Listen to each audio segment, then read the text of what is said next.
My name's Andrew Collier. I'm a writer and broadcaster, and I'm sitting in the Lady Chapel of Old St Paul's Episcopal Church in Edinburgh with its assistant curate, Father Simon Tibbs, and his dog Poppy. Simon and Poppy are about to embark on a rather gruelling 350-mile walk from Edinburgh to Walsingham in Norfolk. Simon, tell us the significance of this and why you're doing it.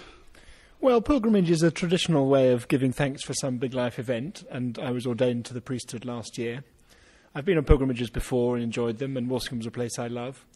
And I got a dog for the first time just 6 months ago, which has got me out and about a bit more. So I thought, yeah, let's go for it.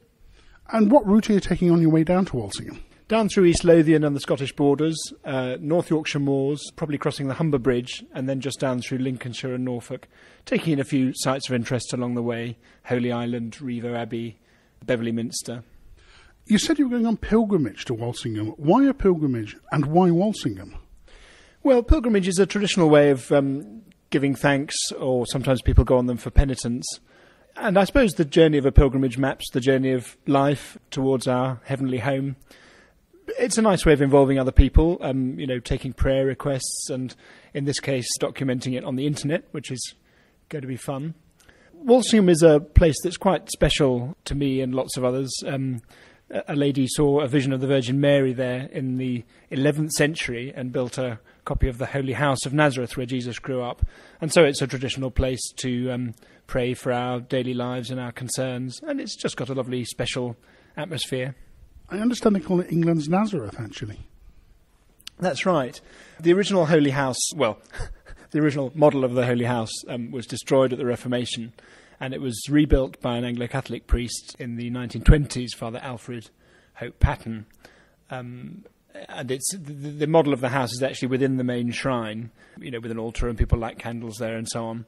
I don't know how like Nazareth it is. I've never been to Nazareth, but certainly Walsingham's a lovely, peaceful place with a very spiritual atmosphere that I think people really respond to.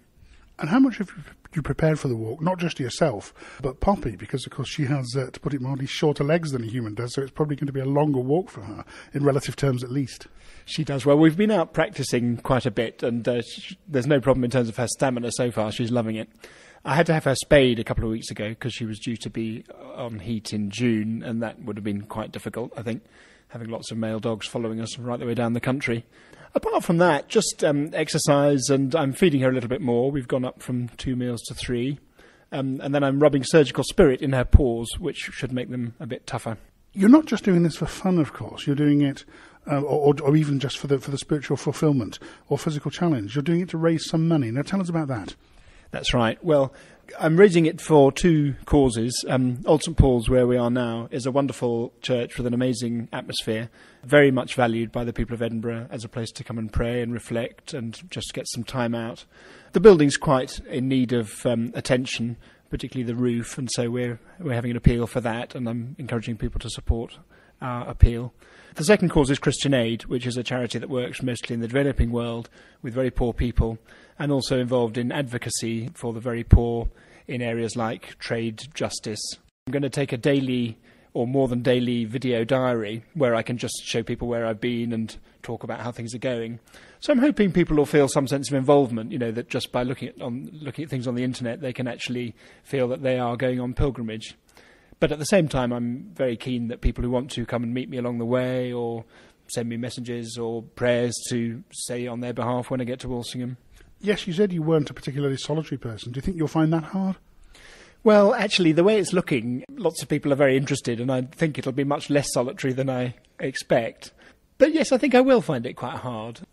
I'll probably sing hymns to myself and, talk to myself a bit, talk to the dog.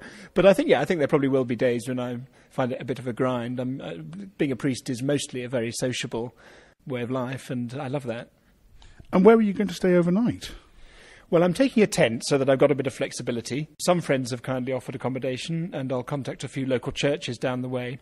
But I'm keeping it fairly open so that I can just go at the pace I want to, and if I want company, I can have it. If I feel, actually, I'm happy just to be on my own, I can just pitch a tent where I land.